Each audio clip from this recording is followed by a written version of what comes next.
I'm Alex Villarreal with the VOA Special English Agriculture Report. For American soldiers, the move from the military to civilian life is not always easy. Military veterans have a 35% unemployment rate. This is more than 3 times the national average. And an estimated 100,000 veterans are homeless. The federal government and private organizations offer programs to help veterans. One private program is called Archie's Acres. It is on a 2-hectare farm in Southern California. Marine Sergeant Colin Archiplay returned to the United States after serving 3 tours of duty in Iraq. He and his wife, Karen, bought a farm in Southern California. They produce organic, hydroponic crops. They grow their tomatoes, lettuce, and basil in pure water instead of in soil. Karen Archiplay says her husband wanted to share the peace he found on his farm with other veterans. So the Archiplays worked with the local Veterans Administration office. They wanted to help returning troops translate their leadership skills to private business. Archie's Acres is helping combat veterans become agricultural business owners. Colin Archiplay is expanding his program to teach business skills. And he plans to include active troops who are ending their service. He notes that many veterans suffer from post-traumatic stress disorder. This is made worse when they cannot find jobs and become homeless.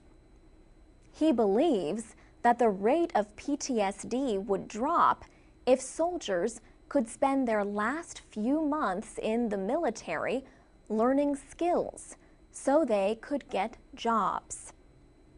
In his new 6-week program, Colin Archiplay will teach agricultural skills from planting to harvest.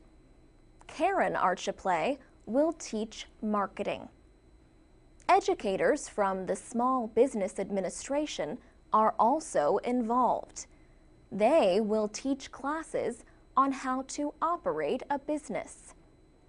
Colin Archiplay does not expect veterans completing the program will have any problems finding work. He hopes to expand his program to serve veterans on the East Coast. He is also planning to make his 6-week course available online, so anyone in the military, anywhere, can take the classes. For VOA Special English, I'm Alex Villarreal. You can find scripts, podcasts, and MP3s on our website, VOA-specialenglish.com.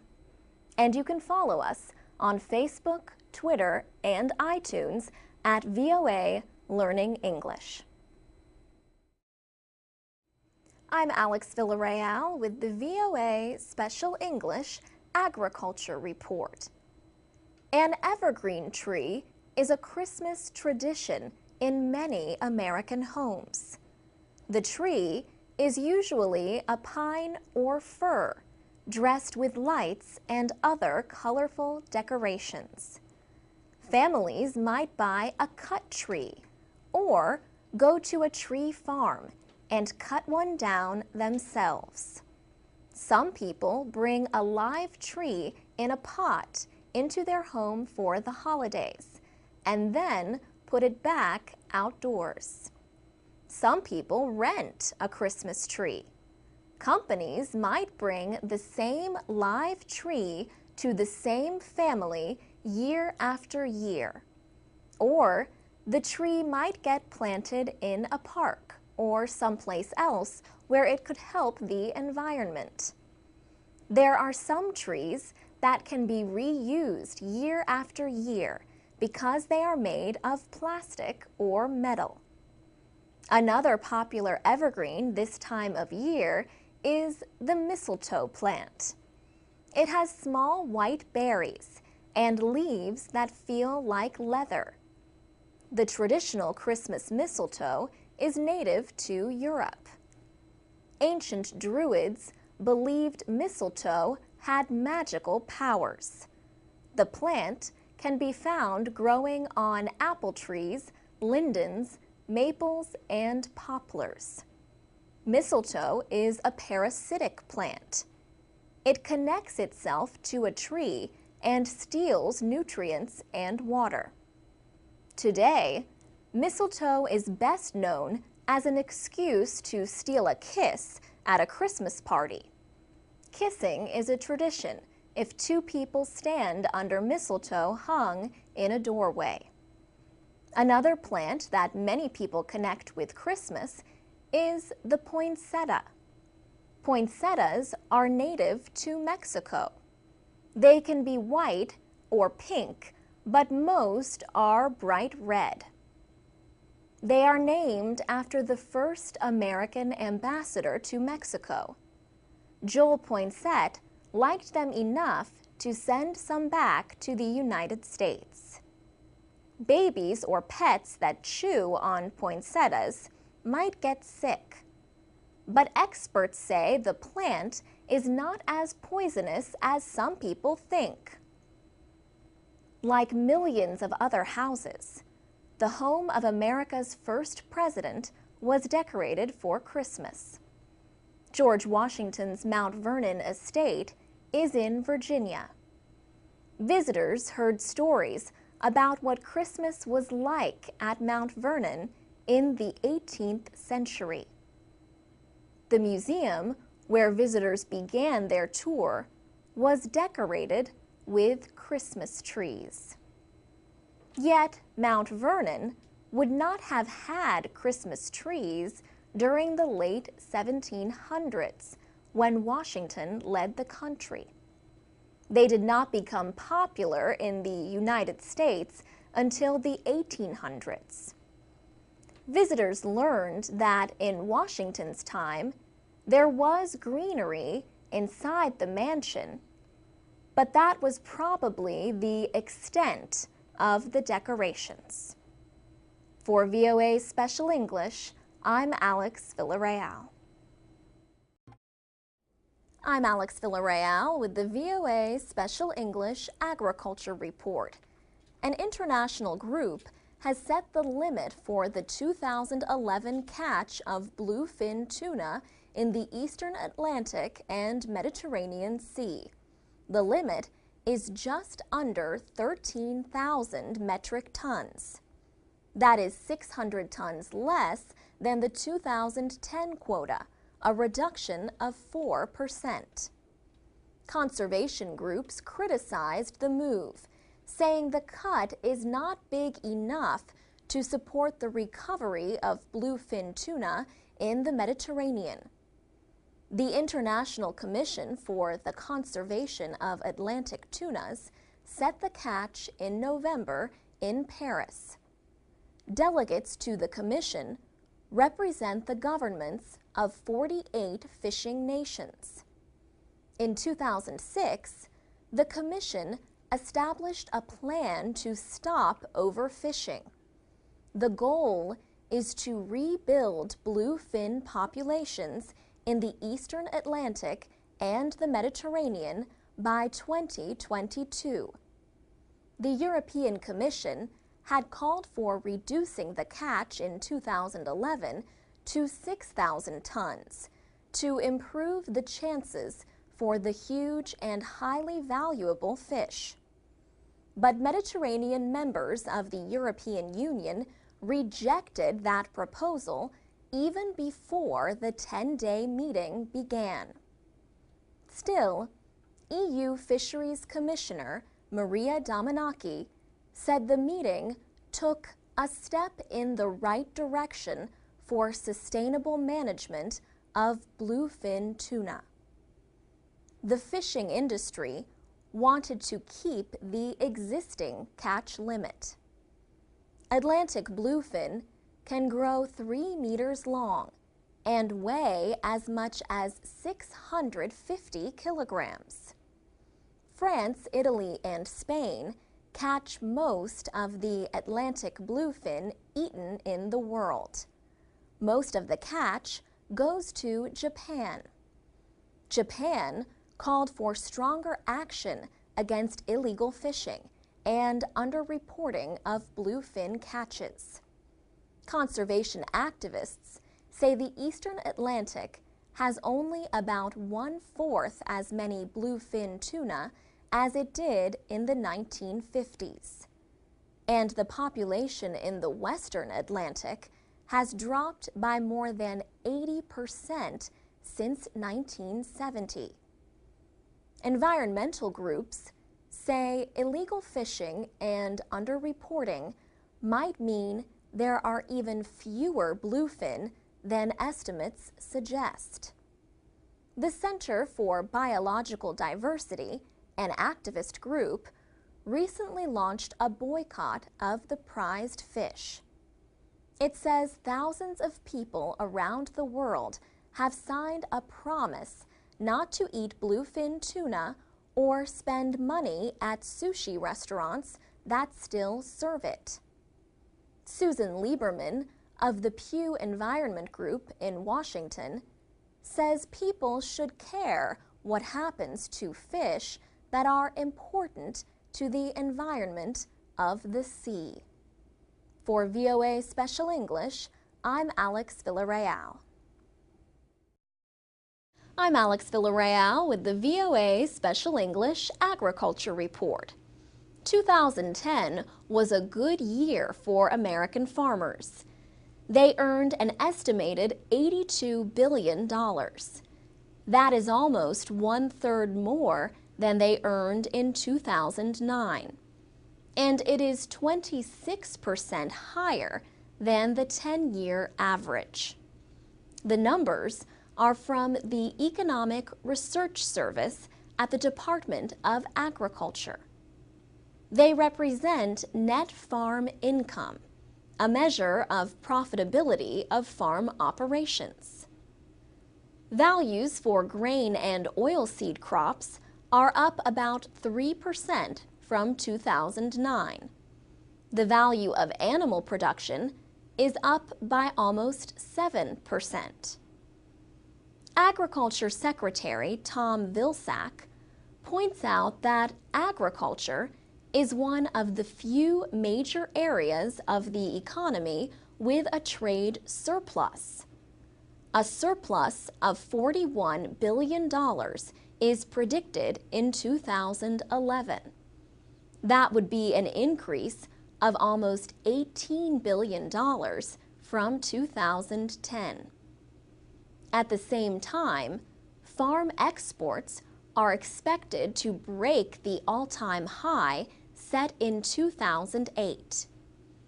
The Agriculture Department says exports in 2011 could top $126 billion. The largest buyer of agricultural products is expected to be Canada.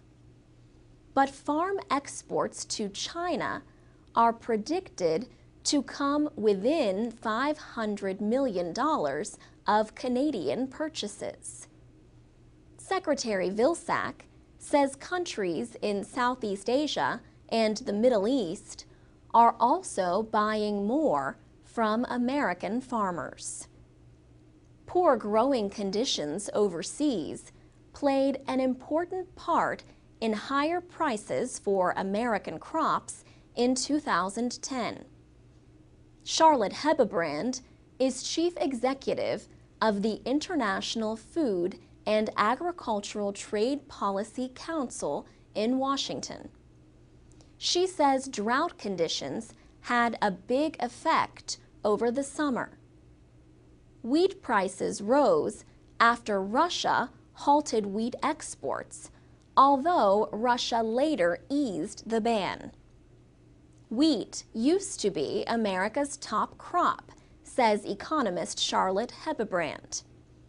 She says wheat production has actually declined over the past few years because corn has become the most popular crop. Corn, or maize, is mostly fed to animals or made into ethanol fuel and high-fructose corn syrup. But Ms. Hebebrand says, with the recent increase in wheat prices, American farmers might plant more wheat again. Corn and wheat are the two largest crops supported by the government through subsidy payments. For VOA Special English, I'm Alex Villarreal. I'm Alex Villarreal with the VOA Special English Agriculture Report. 2010 was a good year for American farmers. They earned an estimated $82 billion. That is almost one-third more than they earned in 2009. And it is 26% higher than the 10-year average. The numbers are from the Economic Research Service at the Department of Agriculture. They represent net farm income, a measure of profitability of farm operations. Values for grain and oilseed crops are up about 3% from 2009. The value of animal production is up by almost 7%. Agriculture Secretary Tom Vilsack points out that agriculture is one of the few major areas of the economy with a trade surplus. A surplus of $41 billion is predicted in 2011. That would be an increase of almost $18 billion from 2010. At the same time, farm exports are expected to break the all-time high set in 2008. The Agriculture Department says exports in 2011 could top $126 billion. The largest buyer of agricultural products is expected to be Canada. But farm exports to China are predicted to come within $500 million of Canadian purchases. Secretary Vilsack says countries in Southeast Asia and the Middle East are also buying more from American farmers. Poor growing conditions overseas played an important part in higher prices for American crops in 2010. Charlotte Hebebrand is chief executive of the International Food and Agricultural Trade Policy Council in Washington. She says drought conditions had a big effect over the summer. Wheat prices rose after Russia halted wheat exports, although Russia later eased the ban. Wheat used to be America's top crop, says economist Charlotte Hebebrand. She says wheat production has actually declined over the past few years because corn has become the most popular crop. Corn, or maize, is mostly fed to animals or made into ethanol fuel and high-fructose corn syrup. But Ms. Hebebrand says, with the recent increase in wheat prices, American farmers might plant more wheat again. Corn and wheat are the two largest crops supported by the government through subsidy payments.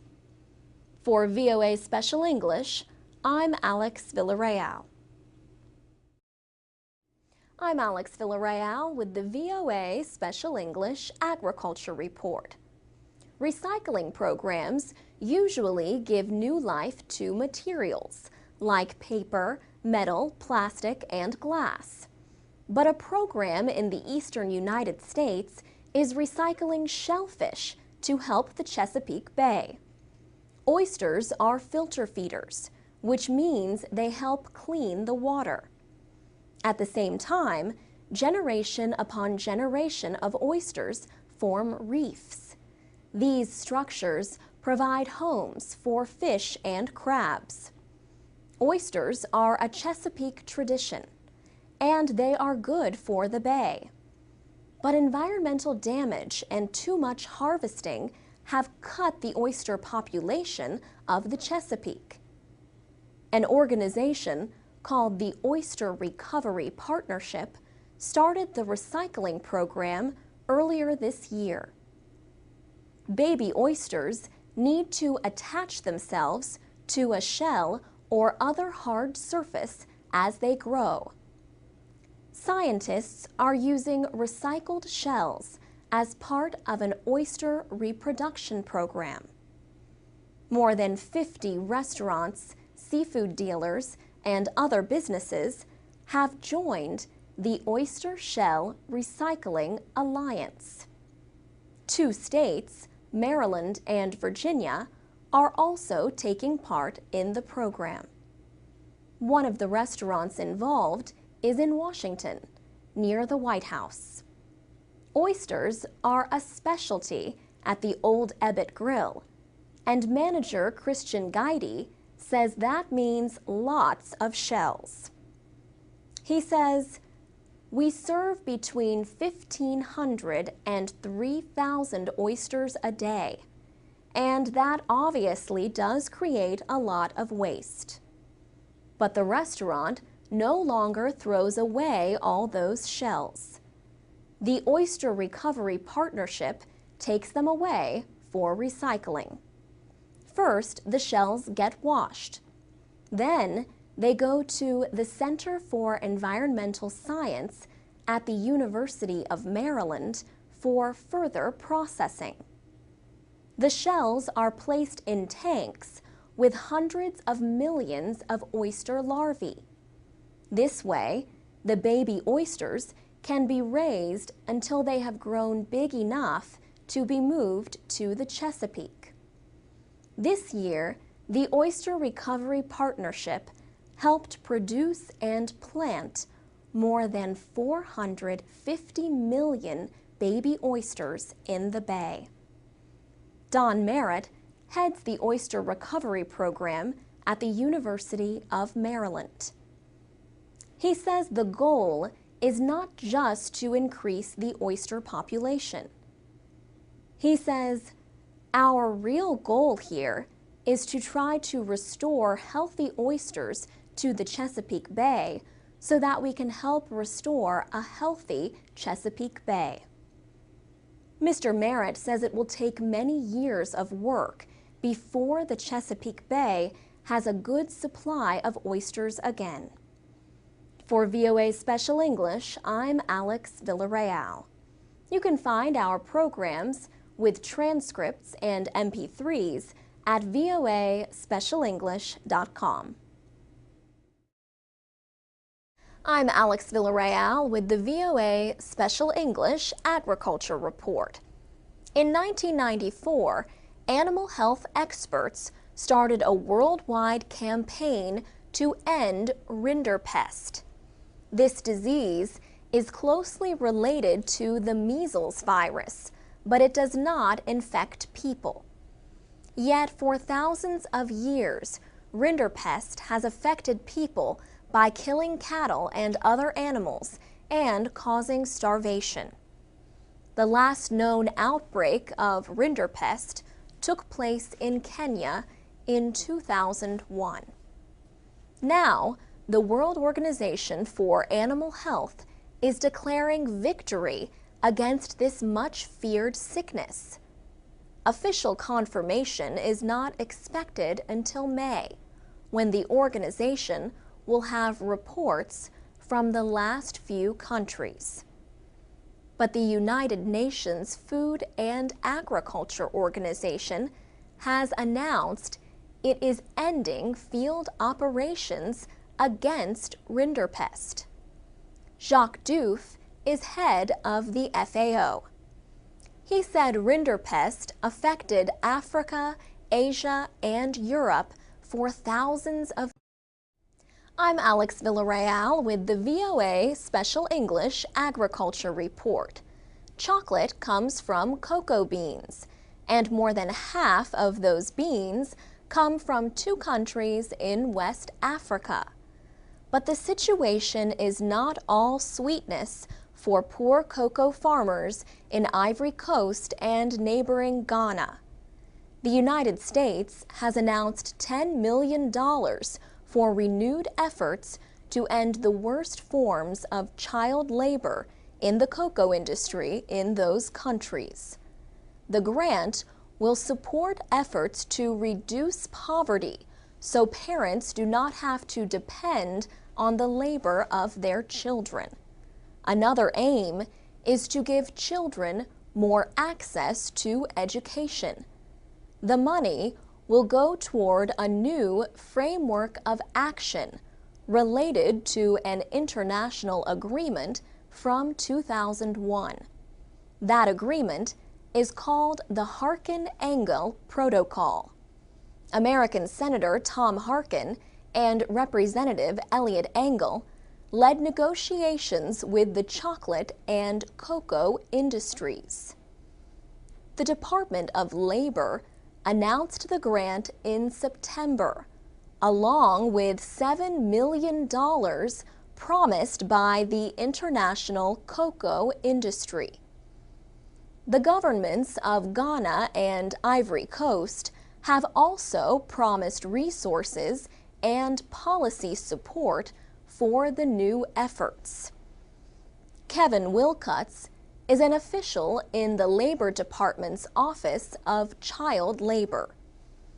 He says the agreement shows a common commitment to address the situation and to offer children better hope for the future through education. Don DeVries is with UTS Certified, a program that tries to create a fair marketplace for agricultural products. Mr. DeVries says some crops are grown closer to cities because they must be processed quickly.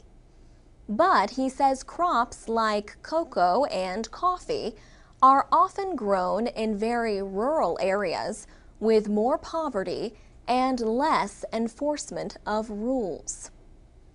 Bama Athrea directs the International Labor Rights Forum. She says there has been an unwillingness to act that is driven by the business proposition of getting cheap child labor to produce cocoa. Larry Graham is president of the National Confectioners Association in Washington. He said, "Our industry is fully committed to helping even more cocoa farming families through this innovative partnership." Ivory Coast is the world's largest cocoa grower, but the country has been split in half since a failed overthrow in 2002 led to armed conflict. A long-delayed presidential election was held in October. For VOA Special English, I'm Alex Villarreal. I'm Alex Villarreal with the VOA Special English Agriculture Report. Today we have a test for you, a vocabulary quiz. The words are all related to agriculture. We start with 2 questions about terms for plants. Ready? First question. What do we call a plant that lives only 1 year or 1 growing season? That kind of plant is called an annual. You can probably guess the next question. What do we call a plant that produces new growth year after year? Plants that keep growing back are called perennials. Now we are going to ask some questions about terms for livestock. What is another name for a male cow? A bull, right? Well, a bull can just mean a male cow that has not had its reproductive organs removed. If the animal was castrated as a calf, the name for it is what? The answer, a steer. Next question. What is another name for a young cow? That should be easy. We just said it. A young cow is a calf. But we have a special name for a young female cow, especially if it has not had a calf yet. What is that name? The answer, a heifer. Maybe you knew that, but can you spell it? Heifer is spelled H-E-I-F-E-R. Cows, like all mammals, produce milk. There is a medical name for this process. What is it? The answer, lactate. Cows lactate for up to 10 months. In milk, the fat rises to the top, but some people do not like to drink milk that way. So there is a process that is used to reduce the size of the fat particles and mix them all through the milk. What is the name of that process? It's called homogenization. Milk can be made into cheese. Some people like cheese made with milk from a sheep. Our next question. What do you call a female sheep? The answer, a ewe, spelled E-W-E. Male sheep have their own name. What is it? Males are called rams. A lamb is a sheep under a year old. But what do you call the meat from a sheep that is over a year old? We call it mutton. Age also plays a part in terms for horses. For example, a mare is generally defined as a female 3 years or older. But what do you call a female horse that is under 3? The answer, a filly. And the last question. What is the name for a male horse that is under 4 years old? A young male is a colt. So how many did you get right? If you want to take this quiz again, you can find it at VOA-specialenglish.com or on Facebook and Twitter at VOA Learning English. For VOA Special English, I'm Alex Villarreal. I'm Alex Villarreal with the VOA Special English Agriculture Report. Some people like to start their dinner with a salad of lettuce or other leafy greens. Ancient Egyptians and Romans also liked to have lettuce with their evening meal, but they served it at the end. There are hundreds of kinds of head and leaf lettuces. The most popular ones include head lettuces such as iceberg, Boston, Bibb, and romaine. Experts say lettuce is one of the easiest vegetables to grow in your garden. The best time to plant the seeds is during cool weather. Advisors at the University of Illinois Extension say the best planting temperature is 15 degrees Celsius. Lettuce seeds are small, so do not place them too deep in the ground. If you plant some seeds every week or two, you will have harvests ready to eat one after another. You can use a seed tray to start the seeds indoors. The container should be deep enough to hold at least 3 centimeters of soil. There should be about 1 centimeter of space between the soil and the top of the container. The container should have holes in the bottom so extra water can flow out. Drop the seeds over the surface and cover them lightly with soil. If the soil is not already a little wet, give it some water, but not too much. You do not want to drown the seeds. Next, cover the seed tray with paper. Remove the paper when the seedlings have grown up far enough to touch it. You can transplant the seedlings into the garden when they are about 2 to 3 centimeters tall. Do this when the weather is not too hot and not too cold. Take out as much of the soil as you can with the seedlings. Plant them in the ground in a hole that is bigger than the lettuce roots. Keep the plants watered, but not too heavily. Harvest leaf lettuces when the leaves are big enough to eat. Pull the leaves from the outside of the planting so the inside leaves will keep growing. Or you can cut off the whole plant. Leave about 2 or 3 centimeters above the ground so the plant will regrow. Cut off head lettuces at ground level. Lettuce is best when served fresh. Store the remainder in the refrigerator in a plastic bag. It will last a few days and sometimes longer. For VOA Special English, I'm Alex Villarreal. Transcripts and podcasts of our reports are at VOA-specialenglish.com. You can also comment on our reports, and you can find us on Facebook and Twitter at VOA Learning English. I'm Alex Villarreal with the VOA Special English Agriculture Report. Farmers in the United States have grown genetically engineered crops since the late 1990s. Now, a federal agency is deciding whether to let a genetically modified animal into the food supply for the first time. A company, Aqua Bounty Technologies, has developed the AquaAdvantage salmon. The fish is an Atlantic salmon that contains genes from 2 other kinds of fish, ocean pout and Chinook salmon.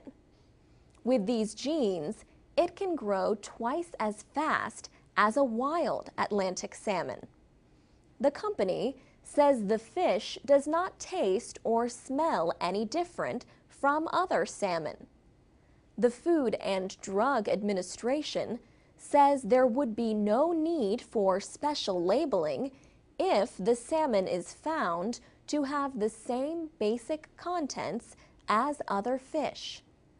But critics say the genetically changed salmon is different from other fish. They say if the FDA approves it for sale, people should be told what they are buying. Americans eat mostly imported seafood.